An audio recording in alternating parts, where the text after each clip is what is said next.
Hi, and welcome to Walk on the Wild Side. Hi, and welcome to Talk on the Wild Side, where we tackle life's real life challenges with a mix of honesty, humor, and coming straight from the heart. From peeling back the mask that we've learned to wear to navigating through sobriety, reconnecting with family, and finding the tools to thrive, we're here to share our journey and invite you to explore yours. Hi, I'm Kat, and my sidekick or my partner in crime, Amy. and we're so glad that you're here to join the conversation. So let's dive in, shall we? Dum, dum, dum. Musical, introductional, instrument, blah, blah, blah. Welcome to the Amy and the Cat Show. Yeah, we're here to lay down real for you. That's our jingle. Okay. All right. I'm going to leave you in charge of jingles. All right. So we're Kat and Amy, and I'm Amy and she's Kat, but we are here to hopefully share some of the things that we've learned and some of the tools that we've picked up along the way to help you guys maneuver through life or just take a break from reality and have a little fun and escape life with us for about an hour every other week for right now. And you just wanted to kind of talk about today who we are and introduce you guys to us so that you can get to know us a little bit better. And we would also like to connect with you. So if you would like to let us know that you are listening, just leave us your name and where you're listening from, and we would love to say hi to you. And on that, we will jump in and let you guys know a little bit about us and where we are recording this at. So, you want to go first, Kat? Yes. So Amy and I decided that for a way for you to get to know us is that we decided that we were just going to interview each other and just kind of help us better understand each other, and you guys can kind of get a feel of who we are and where we're coming from, and it's all around just going to be a great thing. So just stay tuned. Um, let's see. Well, to get started, do you want to tell a little bit about yourself? Oh, yeah, I guess that would be helpful since we don't want to go in this blindly. I am Kat Bradshaw. I am a Canadian born, but lived here in Portland, Tennessee for 25 years with my wonderful husband and my two beautiful children. I have a photography business that I've had for about 20 years now, and two wonderful dogs. I go to church up here in Portland, and that's where I met my wonderful friend that's here with me today, Amy, who's just been a blessing to me. Well, that was very sweet. Thank you. So to follow that up, I am Amy, and my last name's Wimberly. I have lived here in Portland, Tennessee. I've lived in Tennessee most of my life. I was born in Tennessee. We have lived in Alabama, and I did live in California for a very short time. But my roots are in Tennessee, and I live here in Portland as well. Um, I am married for 31 years and we have three grown children. Their names are Brooklyn, who is 30, Devin, who is 29, and Kobe, who is 27. And then we have four adorable little grandchildren. They are 6, 4, 4, and 4. So I love that. we have grown up babies. All three of our kids were pregnant at the same time. And then we have two dogs. I hate to say they're crackheads, but they are on another level. And Chandler Bing is my super hyperactive dog that we rescued. And we have Ross Geller, and they are both just precious. You will probably hear dogs on the show between me and Kat. We have a lot of dogs. We always have something going on in our lives. So, I think we'll just dive in with some questions now, and then allow you guys to get to know us a little bit better. If you have questions about our questions, or you want to know something a little deeper, just let us know. And we are going to be open books here. We feel like transparency is that's what we want to be. We want to be authentic and real, and help you guys either make friends with us, or in your healing process, whatever that looks like. All right, Kat. Yes, I love that. Do you want me to ask you the first question? Do you want to go first? Yeah. Okay. Well, let me get these George Washington glasses on that you have over here. Yes, yes. Amy loves my George Washington glasses. You guys, if only you could see these glasses. Wait, did George Washington wear glasses? I don't know, but Thomas. Is he the one These with are the wooden probably teeth? Thomas Edison Is he the one with the wooden teeth? Wooden teeth? Oh no, that's Abe Lincoln. Oh, okay. Well, these are definitely presidential glasses. Are you guys here for a history lesson? Well, the lens closes downward instead of pulling it upward. Never. Okay, here we go. Anyways, these are questions for our friend. Okay, so she's going to answer first, and then I will follow up. All right, Kat. Personal journey. Can you share a bit about yourself and what drew you to help co-create this podcast? Um, I wasn't even thinking about doing something this extreme and wild and out of my comfort zone. I met Amy a couple months ago, and we started a friendship, and we realized that we really like to talk and just talk, and we're entertaining. At least I think so to ourselves. Anyway, and we talk and we share some deep conversations, and we get lost in conversation. And most of the stuff that we talk about is very healing, very uplifting, very God driven.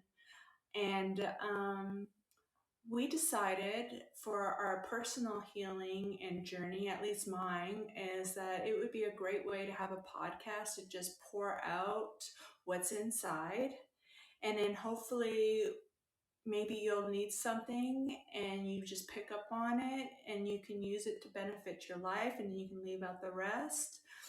And we're hoping to just share a little bit about our journey through life, our ups and downs, and what got us through, with a little bit of humor. And I'm excited for this. I really am. It's uncomfortable for me because I'm not a public speaker, and I don't like to have my voice recorded, and I feel like my thoughts need to stay to myself. But so we're trying something a little different.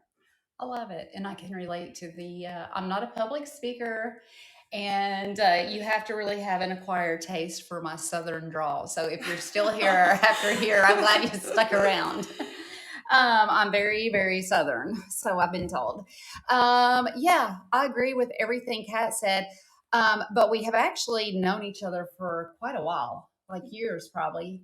But we have in the past few months, I think our friendship has developed.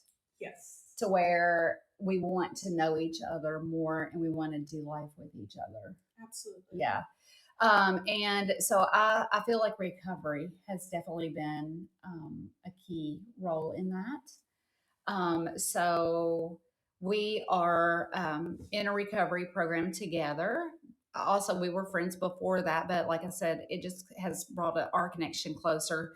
Um, we're we attend right now CR. I don't know that Celebrate Recovery. I don't know what that might look like. It might look different as time changes, but forever think I'm always going to need healing and recovery. And so that's also, where my walk with Christ comes into play. And I'm just so excited to be here with Kat and on this journey with her. And we just hope to help other people along the way with this. That is my vision and goal for it, is to just be real and share the hard things and the tough things, so that other people know that your mess might look bad, but someone else's mess might have looked worse and they made it through. And hopefully it gives you guys hope to keep swimming whenever your arms seem like you're just too tired to go any further because God has rescued me, and I'm here to just shine a light on what He's done in my life and hope that other people will get a little glimpse of that same hope for themselves. So That's great. that's what. Yeah, there's no sense in doing it by yourself. Yeah, and so we just feel like this will be a good platform for that. If nothing else, I get to sit here and talk to my friend Kat and Yes. have great conversations with cute dogs. So Therapy session yeah, 101. whether they're her dogs or mine, they're all really cute. All right, so up next is what's a pivotal life experience that has shaped your life, that has shaped you to be who you are today? A pivotal point that has shaped me into who it took me a long time to get here. um, and we can get into the more depth of it as we go along, but there's been a lot of distress, dysfunction in my childhood, a lot of trauma that I sat in for way too many years, and being unself or unaware of my natural self and my actions around people and stuff. And I've been just so trapped inside my head for the past, oh gosh, 45 years. Gosh, that's a long time. It's like almost all my life. And my heart was in a place of fear, and that's how I dealt with the world. And I had a really bad drug and alcohol addiction that I've beat both of them. And the alcohol one was the final one that I had to beat, the demon. And being sober has cleared my head to see what was really important, to reconnect with myself, to find out who I am, so I can better love myself, my kids, and my husband, and the people around me. So, yeah, that was my pivotal moment. I guess I don't know if that was it or That not. was beautiful. I think that was so well spoken. um, I feel like sometimes when I share my past, I try not to, I can be emotional. So I try not to be emotional. And I apologize sometimes for being emotional, and I'll try not to. But Kat's aware of parts of my story, and I grew up in abuse and different types of abuse. And like she said, we'll talk about that, as we go. Um, and we'll touch on that. But the a pivotal life experience that I feel like shaped me for who I am today was a time that I was at the lowest in my life, and I was suicidal, and I was very close to the point of taking my life. And that day I sat on a railroad track with three of my babies in the car, and my husband had been cheating on me. We had been evicted. We had nowhere to go. I had no family to turn to. And my daughter, as a train did start to come, she started crying. She was about 3 years old at the time, and she was screaming for me to go and go. And I remember looking back at her as she cried, and I just pulled off of the tracks. And in my head, I was like, nobody is worth this. And I was truly at the lowest point of my life. And I still feel some shame for that because I just realized like how low in life I was to get to that point.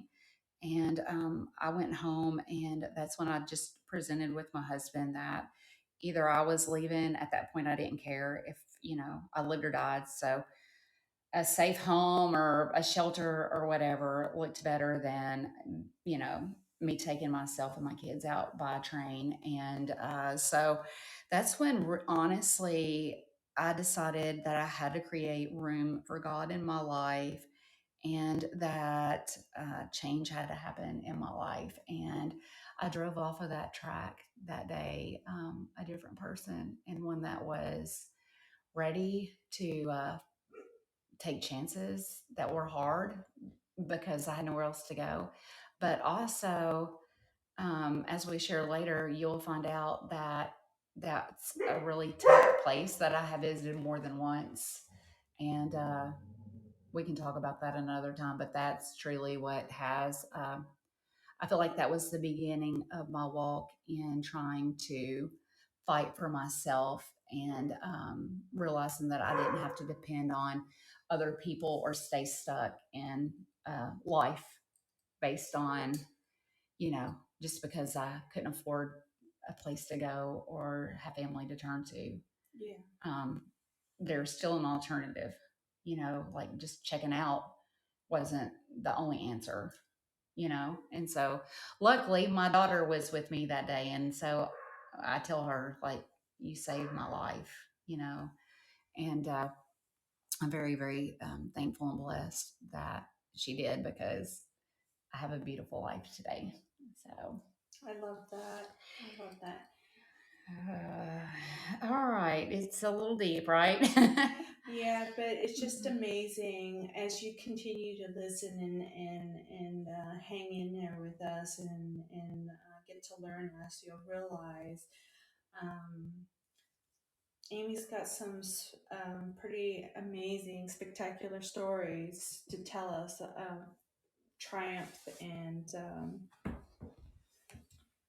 overcoming things, and it just the girl, you just inspire me. You inspire me to want to do better and be a better person. You're rubbing off on me. Oh, I didn't want that, you're but rubbing it's off on happening. me. I'm wanting to be smart and wear makeup and look I want to pretty. go and help everybody. I'm like, you need something I got packed for you. Yes, look, girl, we're gonna be like the best dressed people out there helping people on the streets because Kat has got like the best sense of style. I don't know. We'll rub off on each other in a great way. All right. So the next question is, what mask have you realized you were wearing, and how did you start to remove it, or how have you removed it? May you repeat the question again? Because Yes. I think I read it wrong to you when we tried the first time. Yeah. So, what mask have you realized that you're wearing? Oh, and what mask have I? Yeah, and how did you remove it? Like, how did you start to remove it, or did you just tear it off? Like, how has that gone? All right, I'm gonna try to make the long story short. And it's so funny to me. It's just sitting here right now, just thinking about it, like my former self, um, talking about my past self, because I feel like I'm talking about a totally different person that doesn't even exist anymore. And I used to wear the mask of just being really loud and out there and obnoxious because I just felt that that's what people wanted. I thought that people thought that I was supposed to be the life of the party, and anything that I felt that you were looking for, I guess you could call me like a chameleon, because I would just transform and mold and adapt just so I can be accepted. And that was my mask. And um, it was not a very good, I thought I was a good person. And it was just full of like self-seeking and vanity and just self-loathing and all that. And it was just like, so I just got tired of it. I'm like, this is not what life can be about. And it's like one day in the shower, and that's usually where I have my deep thoughts. I was just like, I was seriously, our pastor at church, he said something like, if you really want to let go of it, if you really want to get rid of it, pray about it. And I was like, it took me a minute to think about it. I was like, do I really want to pray for this? Do I really want to let go of my vanity and my self seeking? I mean, because that's all I ever knew. And then, you know what? Let's put God to the test. I cried in that shower and I said, please take away my vanity and please take like myself. I'm like, cried it. Please take it away. I don't want it anymore. I don't want to feel this anymore. And the amazing thing was, and I didn't expect anything else about it, but after that, God had put me in situations where I was faced with my demons. And I had two choices, either to indulge or to reflect it. And that was my taking off my mask. It was working, it was happening. And I mean, there was a lot of stuff to it. And I mean, just getting rid of surrendering your old self, um, it takes a minute. It's a lot of work and it's a lot of questions and it's a lot of ups and downs. But it's an experience and I'm in it. And yeah, so the mask is lifted, and I know that that wasn't a short story, but there you go. But it was a great story. I loved it. I loved it. Yeah, I think honestly, I don't even know. I feel like I was born to wear a mask. Like I came into life with a mask on. I was, what do they call it? Interesting. Primed. Is that what they call it? Like where Oh, you're oh, like like groomed. groomed. I was groomed Oh. for mask. So I grew up in abuse. So Mm. on the inside of my house, it was horrible. But on the outside, I learned to smile because you're not allowed to let anybody know what's going on behind these doors. And so I just was very much from a young age wearing mask. And the first time I remember abuse was probably around the age of 4. And then I just had abuse my whole life. And so my cover up game was really strong. And I honestly feel like even getting married and the relationship, like marrying an addict and wearing a mask to protect him and protect my kids, because I don't want to expose my husband and then all the kids know that, their dad's an addict, or, all of the things that I even endured as a kid, like that's nasty and gross. And so, I mean, I just think I've always been like, look at my life on the outside, it looks good, but on the inside, I'm dying, like Oh I'm gosh. miserable and I have no safety, no place to even lay this mask. Mm. Like there was just no escaping it. And so for me, I've just decided that as I've grown in my relationship with Christ, that it's okay to be my authentic self. I've just in the past few years have actually had like spiritual growth to where I feel that I'm worthy of love, and it's okay if I'm not the smartest person in the room or the most confident or the most beautiful or this or that, because I was created in God's image and his will for my life is what I seek now. And he's just given me such a peace this past year alone that you just you can't really explain it. I've been through some really hard things in the past 2 years, and God has showed up and just let me know, like, He's got it. I've been trying to do it my way for my whole life, like you just said, like 40 something years of, trying to do my way because I've always had to hold it all together for everyone. And it's like, He's like, let me carry that for you. You don't have to carry it all by yourself. And so it's like I just walk so much freer now. And I'm so thankful for that.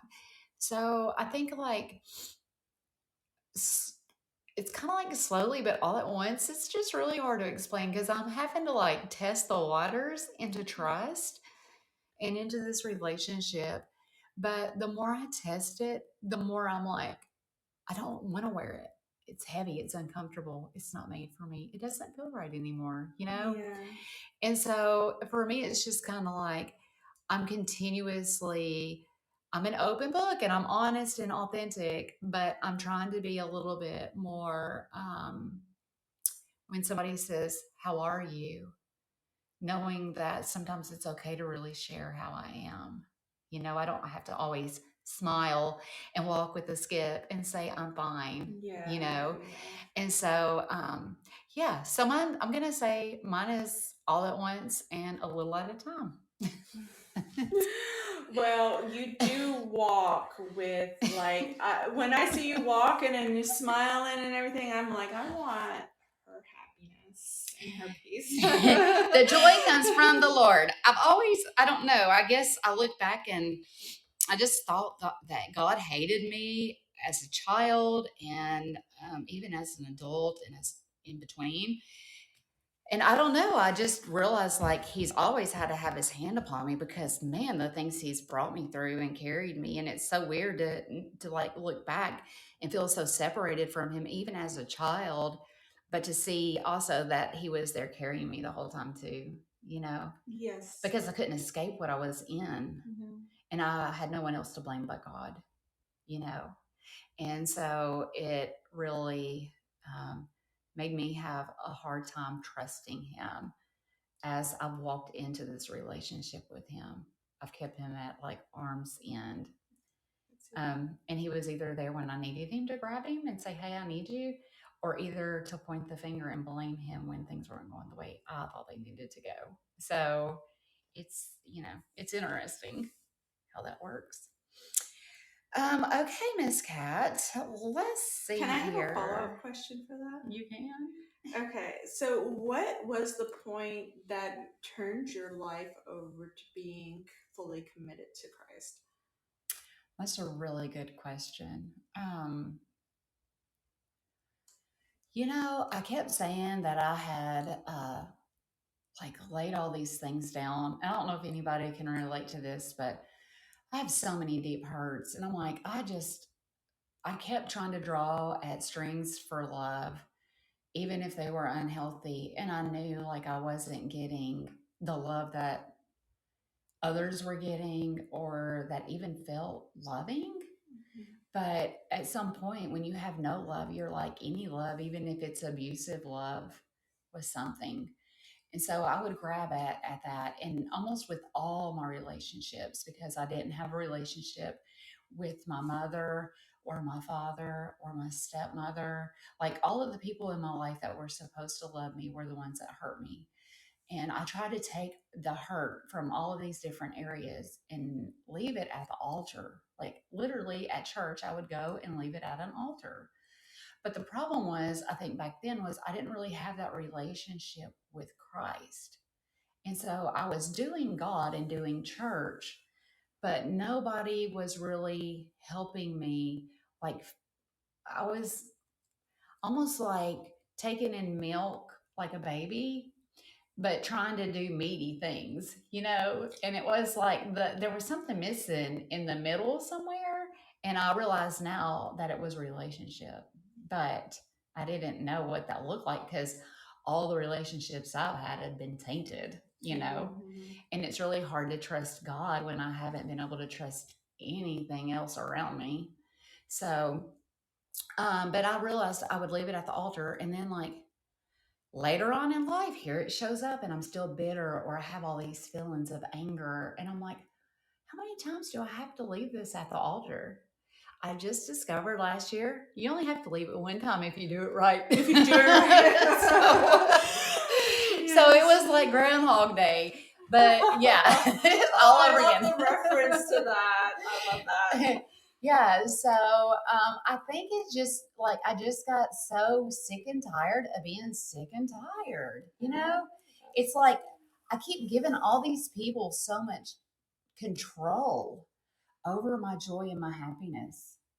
And I'm like, why? Why do I keep coming back to this?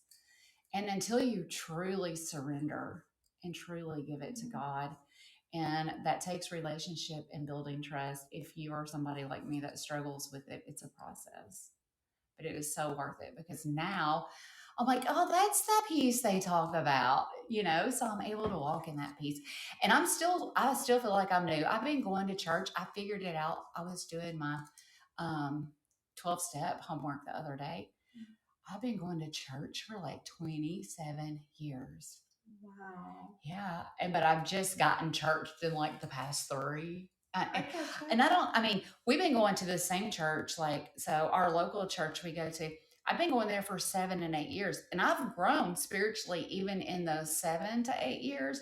But our pastor has been growing too, and with his growth, I can tell that it has reflected in my growth because um, and I think that's like how it happens. Like, when you're under great leadership, Yeah. you know, uh, a lot of it has to do with who is teaching you and what are they teaching you and are you growing from it? Mhm. And so I can just tell a whole difference since the discipleship stuff has taken place. And I got community. That was a big thing that I fought so hard against because I just saw church people as a different breed almost, and I didn't fit in with Same, same, them. same, same. Yeah. And so it was like, but when I found like, oh, hey, there's other weirdos out there, and we can connect and they can accept me for who I am in the mess. And, wow, they think I'm uplifting, like what? I mean, it was just so life changing for me. And now I love to lead groups. It's one of my things I just love. It's not like, no, I don't even want to just go to a group. I want to lead a group, and I'm like, I can't believe that God has used me to help lead other people. So it's just such a blessing to be able to bless other people. That's so I like that's so exciting that the fact that you're just gonna like take and like run your own small group is pretty incredible. I You love know? it. I've been actually, Eric and I used to do it together. And I've always wanted to, like, I've always felt, not always, but I don't know. I feel like he has a calling on him too. And we're so unevenly yoked that it's really hard. We were doing church while we were very unhealthy. And I mean, I know the church is made up of unhealthy people because Mhm. it's like sick people go to the hospital, unhealthy people go to church, right? Yes. And just trying to lean in and jump in and help ourselves get healthier. That's sometimes it's what it takes, and it's just taken us some time, but I'm like, life is a journey, like don't put a clock on it or have a goal on what it should look like. I'm just learning God's will is better than mine. And if he wants something to happen, he's going to make it happen if you're living in alignment to his will for your life.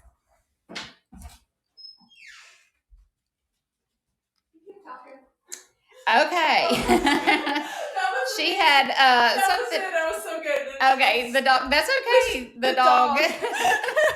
The dog. So the dog. Did you want to answer the question for what was the yourself? question? I don't know. I think I already answered it. Oh, okay. We're like squirrel. Ooh, yes. Okay, so we see the direction that this is taking. Yeah. But just hang tight because it's a wild ride. So the next one was on parenting and family because we both have children. Yes. What's been your biggest challenge in reconnecting with your adult children? Okay, so the adult children. Nobody ever tells you about adult children. Okay. I love my children. I got two beautiful children that I love so much, and they've taught me so many things. Like including how to love myself, love my husband, and just be a better person. And somewhere along the lines, when the kids were younger, there was a little disconnect, and what I thought I was doing a good job, apparently I was lacking in another department, which caused some conflict later on when the kids decided that they were going to be adults, 18, and it and I think that every teenager goes through some kind of walkabout, is what I call it. um, where they just go out and they learn to become a man or a woman, and they go out into the real world and they try it and then they come back, and so I had a lot of reality when my kids became young adults and they were a little wild. It made me question things about my parenting and why are they being so selfish? I gave them a great life. So I like to talk about topics like that in the children, but even knowing I didn't think that my kids were ever going to come back and communicate with me and connect with me on another level because I was so scattered brain at the time. I took care of them, but I wasn't a good voice of reason for them because, the jumbling. But as I started to heal myself, and I heard this in an AA group, and it was like, if you're in an airplane and it's crashing and the masks fall from the ceiling, they always say, reach down, grab the mask, place it on yourself, and help the person next to you. And those words right there meant everything to me because I know that I have to fix myself to be able to be healthy and help my kids where they're going to need it. So that was probably the question is reconnecting with your children. And so I just wanted to give you a little bit insight that there was some damage that happened in the history. So reconnecting with my children took um, me meeting them where they're at and really listening to them and really being their friend and really seeing them. And I really think that taking myself out, which was something I really had to learn, and just really deeply listening to them and hearing their concerns and seeing them has really made tremendous leaps and bounds with our relationship. I mean, me and my son, we have conversations every morning. We talk about things like from conspiracy theories to political things to just like wild out of your mind stuff. I mean, the boy has constantly got me thinking. And my daughter, we had a little bit of a hard time and I'm just going to share this with you because we're all about being authentic here. We went through a time where we weren't speaking to each other, and I was told to stay out of her life. And I thought that we would never have that relationship that I crave. And with doing the things that I did and meeting her where she was, and just constantly just telling her that I'm proud of her and I'm interested in her and I'm curious about her day and all this stuff, it led me to where she was communicating back with me, to where she was texting me first, to where she tells me she loves me, and now I'm getting I love yous. And that from 2, 3 years ago is major. And if I mean, I am not certified in therapy or counseling or anything. I just know by my trials what worked and how I feel people would like to be treated and heard and listened. So using that on my kids really made a big difference. And I mean, it's so easy, it's so obvious, right? But when you're like not thinking straight, you can't think of that. So, yeah, that's how I reconnected with my kids. I love it. That was Our wonderful. humor was way too long, way too long. I need to shorten that. No, I think it was. No, it was great. Cut. No, that's great. Yeah, I like the question is reconnected, so it's like you already assume that we've disconnected. So, and I agree. It's because we carry over our dysfunction to raising our children, and so also with me also hashtag me also yes, me. also me, also me. Yeah, because we can't do hashtag me too. Well, you can't, but I can. Oh. But we'll that do makes also. more sense Yeah. to be hashtag me too instead of hashtag Yeah. So that's, if you've on the molestation side of things, like Okay. the sexual Okay. stuff, but we can be hashtag me too. Or me also. Yeah, Also me. we're Okay, claiming that. anyways, we'll figure Hashtag me that one also. out. Yeah, that's our hashtag. We're working on it. But yeah, so my disconnect, I think, from my kids is one that, I'm just going to try to always talk about me because I don't want to ever point my husband in a spotlight because, if he wants to come on here ever and talk, he's more than welcome to do that. Okay. But, together, two people come together, we each bring our stuff to it. And so, I brought my dysfunction to our children as to where I'm sure that he brought stuff, to it too. But I'll just talk about my thing with my kids. And so I feel like with mine, it was also like wearing mask. And in the, I had like a fear. You said something about it earlier. It's called something a fear. A fear heart Yeah. or a So loving heart. yeah, I had a fear heart too. I just had a fear like that I could never escape, never leave, never, like just stuck. Like I was just stuck. And I just never could get past that mindset of being unstuck. And then, so the cover up game, was really strong.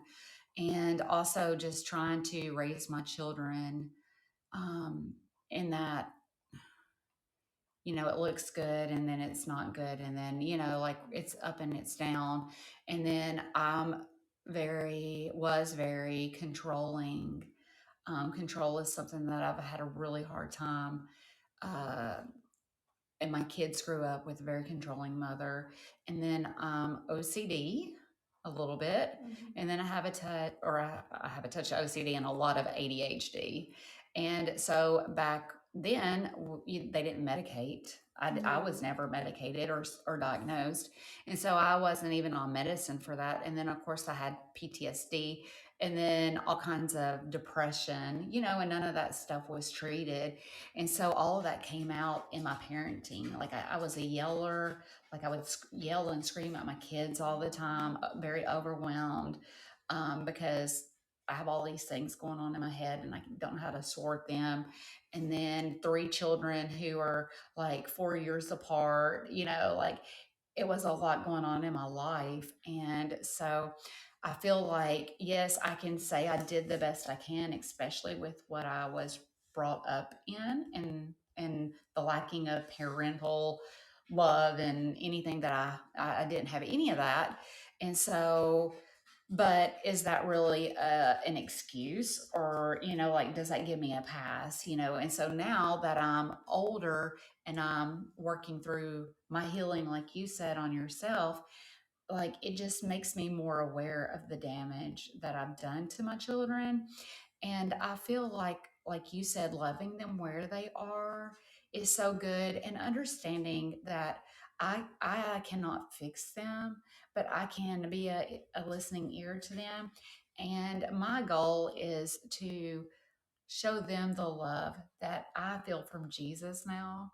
And I just want them to see him in and through me so that they want the same relationship with him that I've gotten to experience. And that's really what I want for my children. And so I'm learning to kind of step back and put space there if that's not, our children are not always on the same path that we're on. And I don't want to push, you can't push a path on them because then, like you said, they're just going to resist if you push. And so I'm learning to like just give them the space and let them know, like, I see you and I love you, without expectations. Yeah. And I'm just trying to love more like Jesus does. And so that's how I can't say that I have reconnected with them, but I'm still working on that reconnection as I'm trying to heal myself. I'm praying that our relationships can be healed too. So, I really think that, yeah. I think that it all works out. And I feel like if we just give it a little bit of patience and everything, that, they do reconnect and they do come back.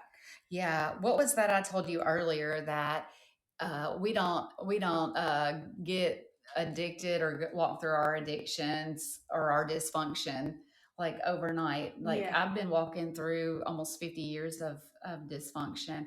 I can't expect for it all just to be healed up and cleared and tucked away in, in a quick manner of time. Like it's going to be a process to walk through the things and to clean up this mess that I made. But it's every day it's getting better, Yeah. and that's good to have that hope. Yeah, So it takes some times to re or it takes some time to rewrite the brain for sure, and to I feel like connecting on to what we just said, that this would be a good question.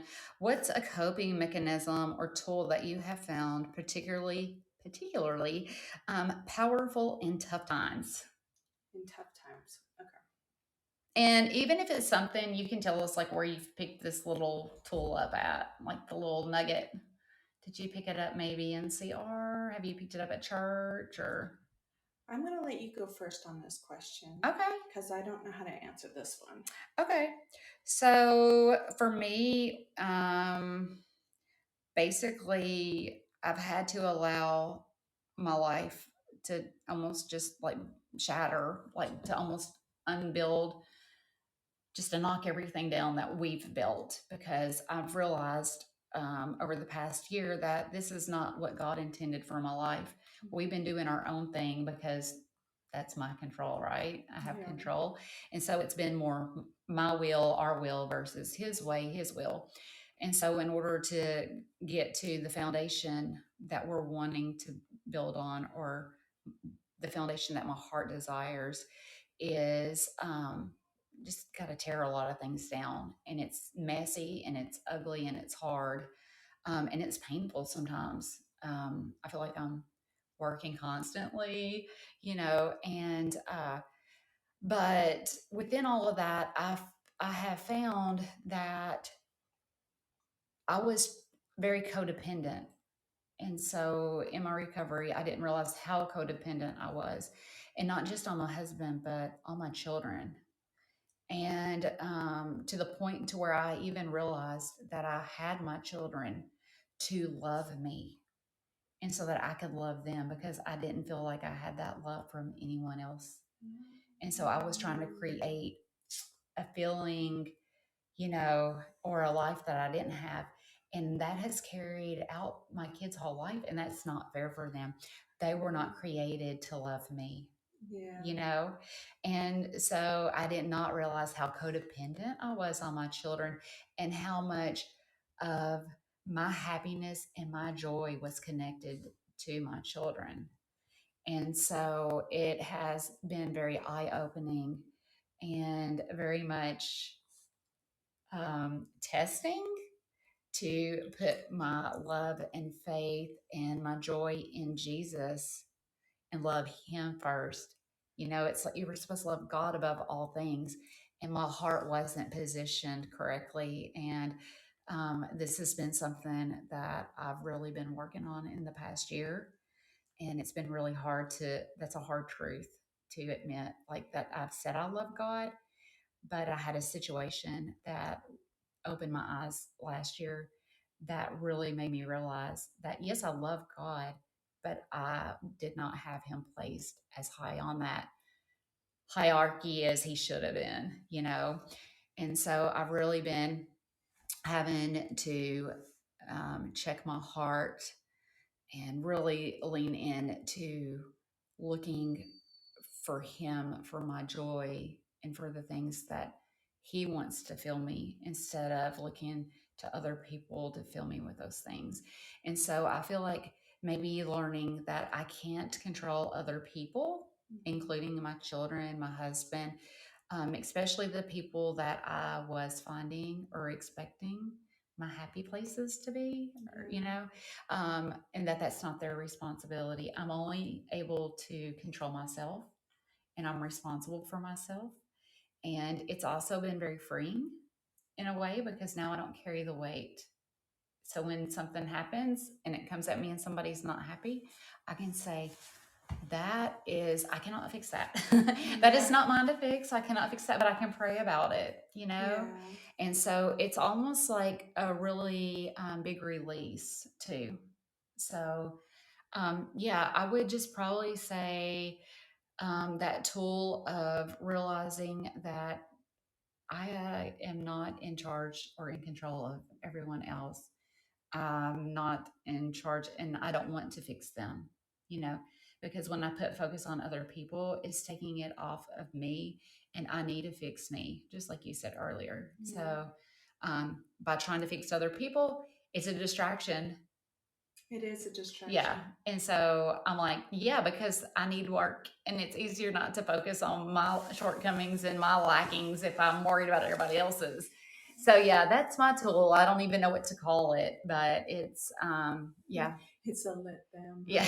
Let that yeah. Because it is. Yeah. here's the thing. It is. Here's the thing is that when you try to help other people, including your children and everyone else who's suffering, even though it's really hard to watch it, it's like if you don't let them do it, and then you're hindering their healing because they have to have lessons and we can't protect them from that because if we're gone tomorrow, who's going to protect them?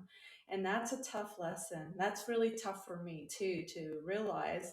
So that also puts in perspective to me like, okay, what can I do to prepare them? And I know that this is very morbid, but this is something I would like for when we leave this world and leave them here by themselves, because that's got to be a major transition too. And you know, and some people know these are, and I'm probably too young, or no, I'm not too young to be thinking about this stuff. Actually, we're hip in the dirt. Amy told me we got our hips in the dirt. I thought we had a toe last year, but now it's a freaking hip. Oh my gosh, I'm scared. Anyway, we're definitely over a knee high. I mean, she was trying to tell me I was 50 yesterday. I said, we got a year and a half. She's like, a year. I'm like, no, you're pushing it, girl. I'm holding on to every month, every minute, every week. Anyway. It's coming, just saying. I don't even know. I got to reverse it, rewind. Yeah, you were just saying like preparing them for them and stuff like that. It's just, I don't even know where I was going with that, but you were just saying like it's good to have them prepared for when we're not here. Yeah, for when we're not here and stuff like that.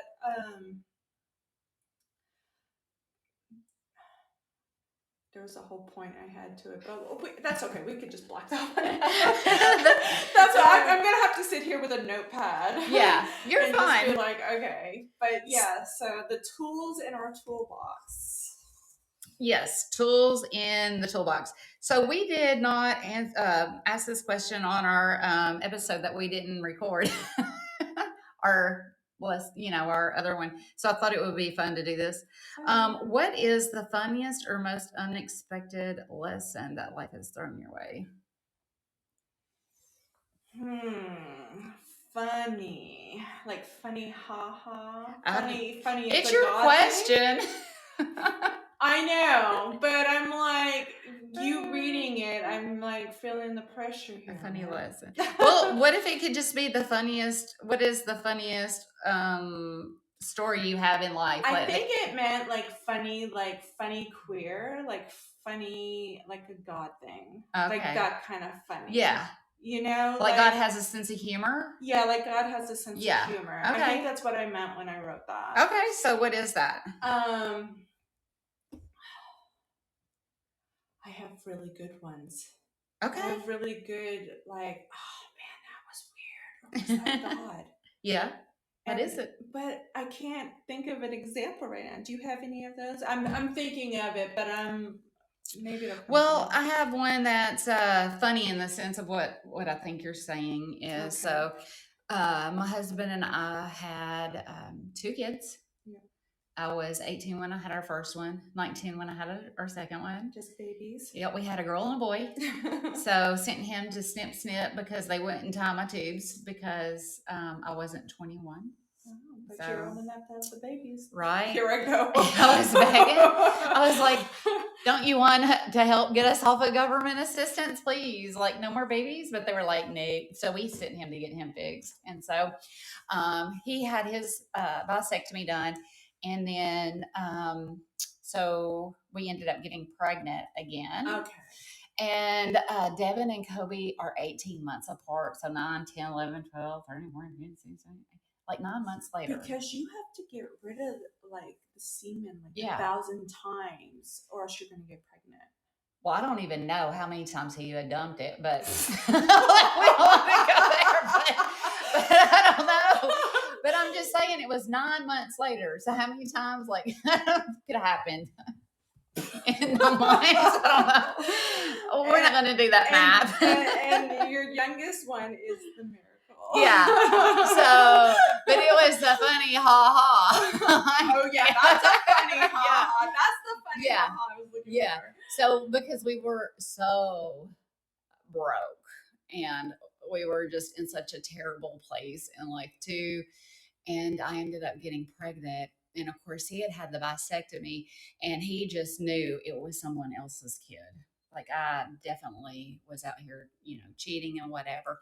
While I'm on the other end of things, and I am thinking I'm the modern day Mary. Like I'm having dreams that God has handed me this glowing baby, because I'm like, well, if it isn't his, then I am having the next baby Jesus. Like I don't know what is going on here, but yeah, and it was a very hard time in life, but it was also one of those times to where when he went and got his count done, um, even the doctor that did his vasectomy was my family doctor at the time. Okay. And so when I had to go to the office to get a pregnancy test, now my husband has already accused me of cheating, right? And I'm sleeping on the couch because I'm mad. Yes. And then I go to the doctor and he says, didn't I do a vasectomy on Eric? And I said, yes. And he said, are you sure it's his? Yes, girl. Oh, and I said, are you sure you did the surgery right? So not only was my husband questioning me, but I guess the doctor thought I was a floozy too. Nothing makes you feel more wonderful than that. I know. Yeah. He was no longer my doctor after that. But they called and they were like, of course, I had to wait like 2 days to get the test results, because back then we had like the telephone cord, the telephone with the cord and all of the things, like no cell phones. Took a little bit longer. Yeah. And so when they called and they were like, he has swimmers, I was like, booyah, because that was like the big saying back then. You like hit your crotch and you're like, booyah, in your face. And so yeah, and then that was a very much ha ha moment in my life. Yeah. So, but yeah, I've never told my child that he was like a mistake. I don't know. Like he always knew he was a vasectomy baby, but I always told him he was a surprise. Yeah. And he's like, what's the difference? I'm like, a surprise is something you didn't know you wanted until you got it, And I'm like, you're the best surprise I've ever gotten in my life. And so, yeah, so God has a sense of humor, but he knew I needed my baby boy too. So, yeah, that was mine. Did that help you? The way you talk about him, because that smile is huge. Yeah. He doesn't really feel loved. I don't know why, but I love him so much, and I love all my kids so much. So how do you know he doesn't feel loved?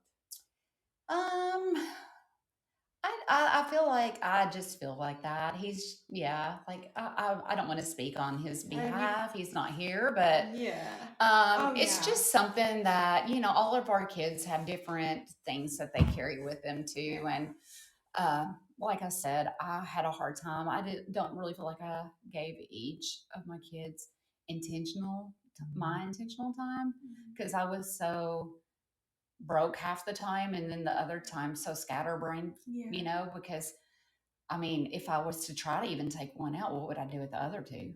Like how do you go on a date with your kids? Nobody wants to watch all those kids. So I mean, it was just a lot back then. Yeah, and so it was. It's a lot different now than it is. Yeah, and I love that I can now go and do things with them, but now they all have kids and it's hard for me to get them, to go on dates with me. So yeah, so that's my funny story. Did you think of yours? Yeah, I have a lot of like God funny, haha, a God thing moments.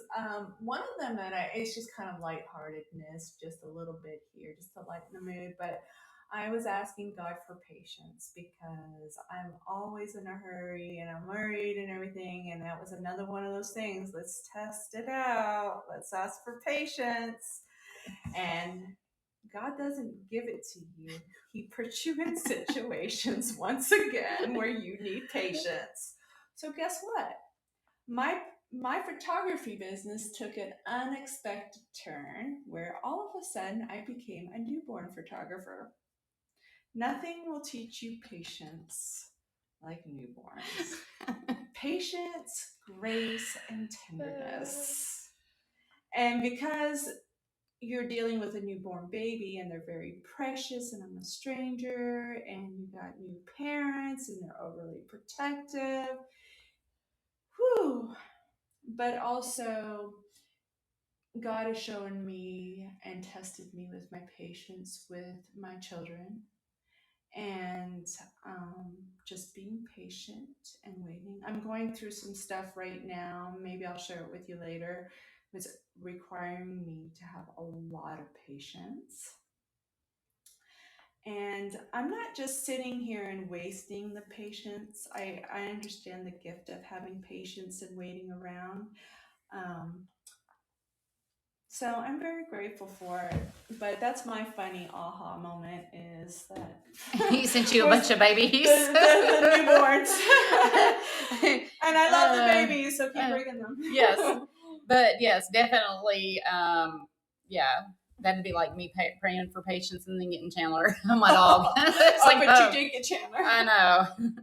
All right, let's see here. How long have we been on here? What does it say? Okay. So let's just go ahead and say, let's do one more question. What is the one thing that you hope listeners take away from our podcast here? I hope that the listeners can relate to us on the level. I feel like sometimes people go living life quietly and in their pain and their shame, and they don't realize that other people are walking through similar things like them. And I hope that us being upfront with being authentic, and some of it might even sound ugly, but it's all about truth and how we feel and where it's at and where it led us, and the task that we had to, you know, to pass to get where we're going now, and the trust in God. And I'm just hoping that, you know, people will hear and they can relate and they can get some information to help make their life a little bit better. And that's what I'm hoping out of the podcast. Also, and you know, and it's not even that. It's about the connection with you and my friend, sharing this experience with her and building something that we can heal together in.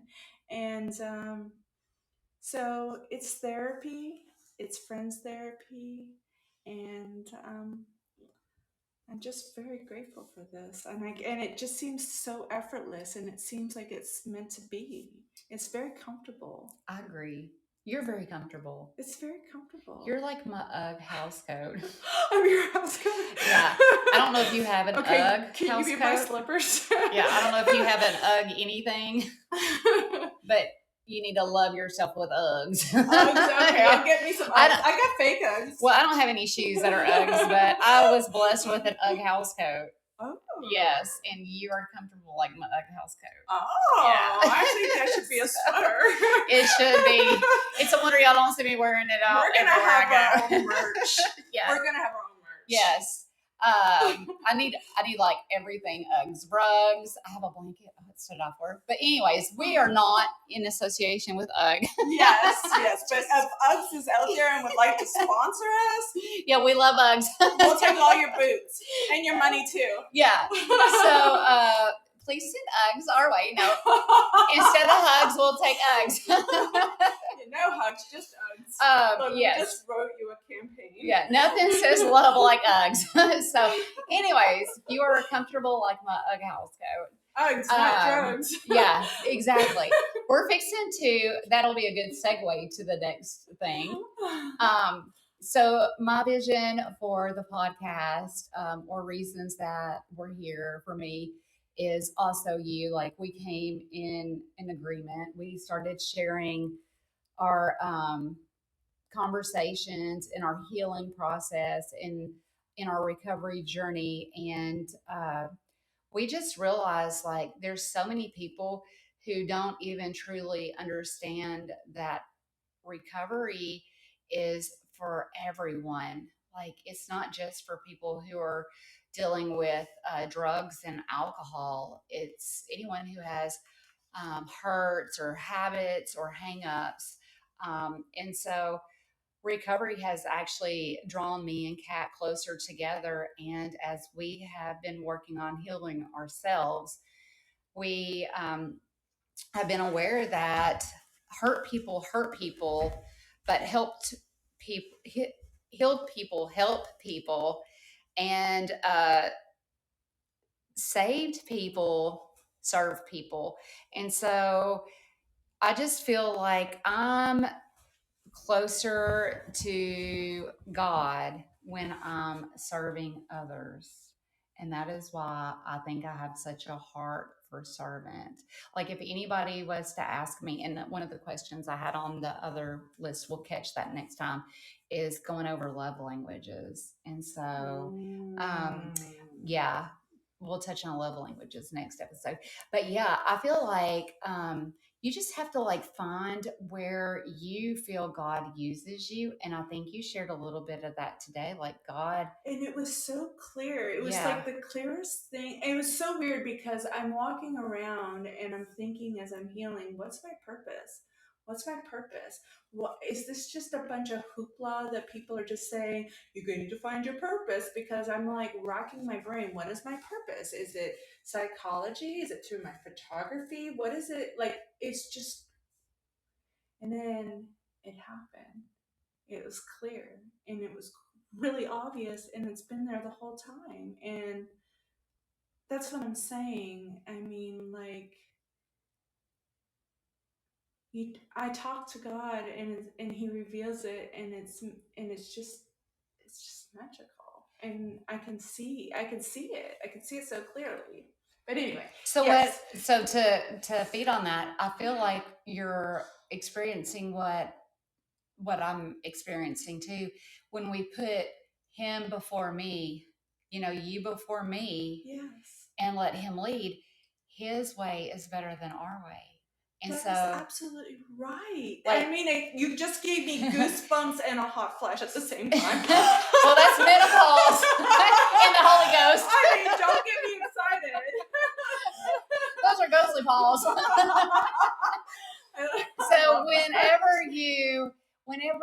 so it's cool though, because you've been walking into the passion that God gave you, and He gives us gifts, right? Yeah. And we're to use His gifts. But now you've been able to use your gift. You're going to be able to do that with a purpose, and you got purpose behind it. So you've been kind of walking into, like, your vision of your love, your gift that God gave you. Yes. But now you've decided to put you along the side of it and let Him in front of it. Yes. And then He's been able to, we have to get out of the way sometimes, right? Yes. And that's true. That's true. Because the reason why I became a photographer and it happened was because I love the affirmations and stuff that I was getting from people, but it wasn't fulfilling to me. I was doing it for the wrong reasons. I was doing it for popularity and to make money. I was after money. I was money driven. And so, with that, it was just about money. It's about getting people in and out. It wasn't about listening to their stories or caring about who they are, where they come from. I'm just going to make these people look pretty, and out the door you go. Yeah. Well, it's a whole different ballgame now.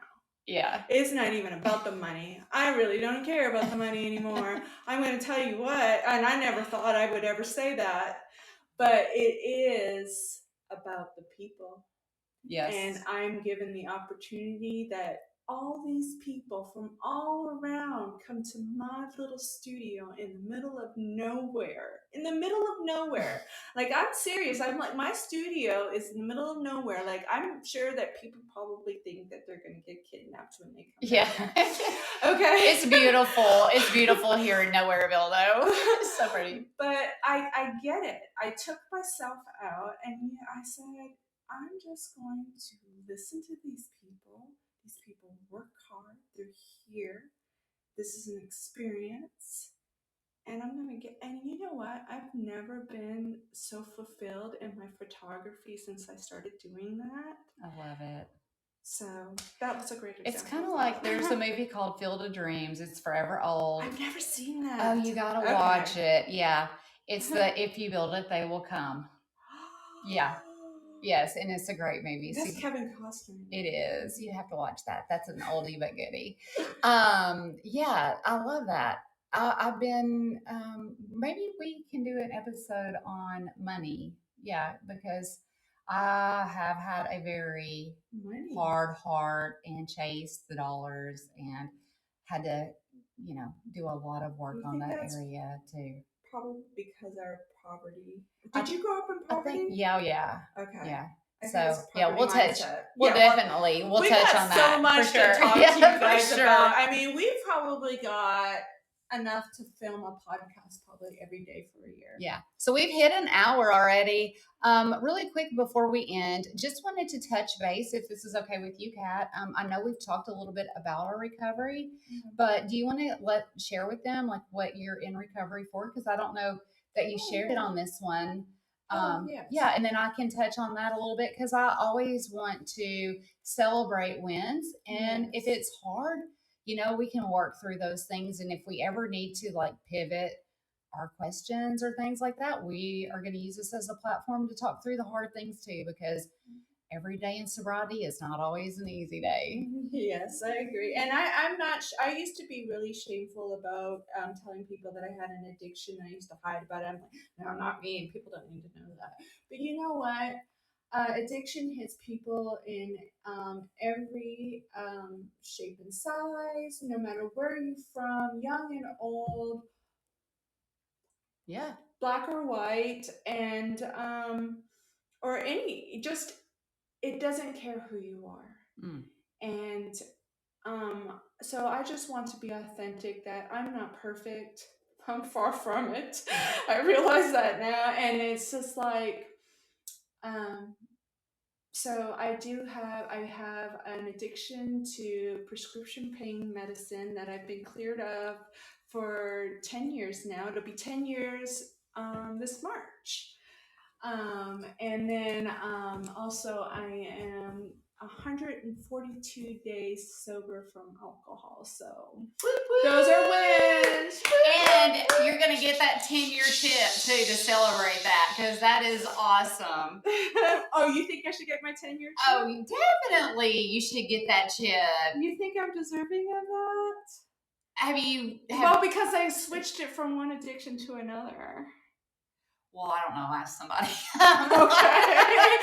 Okay. So I must also point on here: we are not therapists. We are not professional anythings. I mean, she's a professional photographer, and I sling cookie dough on the side. So man, I love me some cookies too. Yeah, I just wanted to put that out there. We're just sharing our life experiences for a cookie. And our little nuggets of wisdom that have helped get us through the day. So I'm very proud of you though. And I think, you should celebrate that.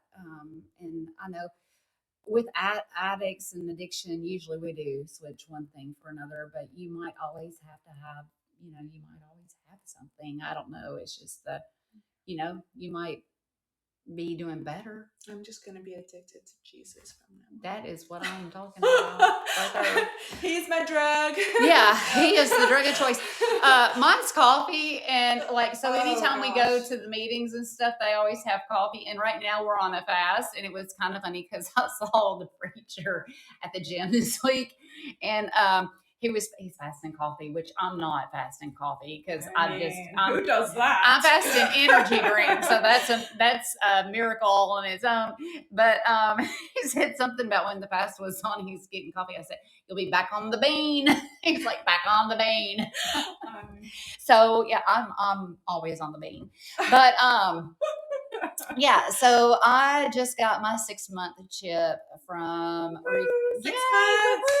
from recovering from codependency. The main thing that really brought me to CR was codependency, but then I realized once I started going more, and CR is Celebrate Recovery. And it's a Bible based recovery group. So I just realized that my sexual abuse was something I thought that I had dealt really well with, and that didn't really need a lot of attention.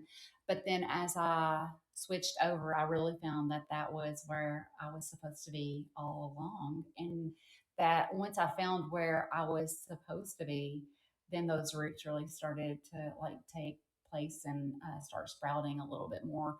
And I just actually love the connection there. But there is recovery for, all kinds of general recovery, just all kinds of different things. So just because someone's in recovery, it doesn't mean that they are coming off of alcohol or drugs or harsh things like that.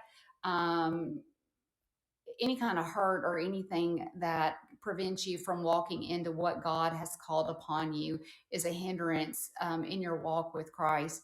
We could all, our healing will benefit us because once we have those walls up, it prevents Christ from coming in. So once we work on that healing, it's where that surrender comes, and it's learning to have a healthy way of forgiving and letting go and surrendering those things to allow Jesus to truly come in and take place and residence in every area of our life and in our bodies. And so that's what it looks like for me. So I'm just gonna continue every day, and it's really hard because I'm like, okay, you haven't had a drink, so you can actually like say this was my day I'm celebrating of sobriety. But for me, it's like, well, I didn't kill anyone today, so I guess I'm another day towards the next chip. Success. Yeah. So for me, what that looks like is because I've had to I'm like, how do I scale that? Because I need to scale things. I'm that person. I have hero syndrome, and so for me, it's every day that I'm in the Word, every day that I'm putting in work, and every day that I'm working on myself, and that I'm doing my prayer journal or I'm working on meditation. Those things that get me closer to Christ. That day counts as a day of recovery. So, yeah, I'm just trying to learn not to be so hard on myself. That's right. You gotta give yourself grace. Yes, and we have decided that we were going to end our show by saying, "Love wins." Love. Yes, love. Love is the answer. Oh, and it's the answer. Yes, love is the answer. Because when you love and people feel that love, it changes lives. And God is love. So when you love, you are more like God. Yes. So so we're going to just sign off. Thank you guys for joining us today. Yes, thank you so much. And we look forward to chiming back in and having another chat with you guys. And I'm hoping that we can get more interaction as we move forward with your comments and concerns, and maybe even doing some live shows too. Yeah, that is we're just walking in the shallow end right now, right? Yes. Testing the waters. Testing the waters for the talk on the wild side. Talk on the wild side. All right, guys, we'll see you in 2 weeks, and you guys take care and let love win. All right. Love you guys. Bye.